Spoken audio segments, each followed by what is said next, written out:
Gidakop si Esteban. Gawa Kapitulo 6 versikulo 8 hanggang 15. Si Esteban nga napuno sa grasya ug gahom gikan sa Dios mihimo og daghang mga milagro ug mga kahibulungang butang nga nakita sa mga tawo. Apan may mga tawo nga mibatok kanya. Kining mga tawhana mga Hudyo nga gikan sa Cyrene, sa Alexandria, sa Cilicia ug sa Asia. Kini sila mga miyembro sa simbahan sa mga Hudyo nga gituwag og simbahan sa mga linuwas gikan sa pagkaulipon. Kanunay silang makiglantugi kang Esteban.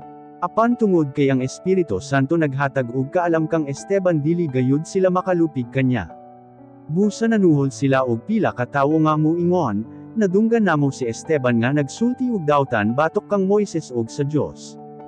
Ug niini nga pamaagi gisulsulan nila ang mga tawo, ang mga pangulo sa mga Hudyo, ug ang mga magtutudlo sa kasuguan. Gidakop nila si Esteban ug gidalangadto sa korte sa mga Hudyo.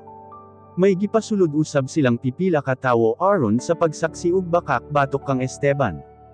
Nagingon sila, kining tawhana kanunay gayud nga nagasulti batok sa atong balaan nga templo ug sa kasuguan ni Moises. Nadunggan namo siya nga nagaingon nga ang atong templo gub-un ni Jesus nga taga Nazaret ug ilasdan niya ang mga tulumanon nga gihatag kanato ni Moises. Ang tanang miyembro sa korte sa mga Hudyo mitutok pag-ayo kang Esteban, ug nakita nila ang iyang dagway nga nahisama sa dagway sa anghel.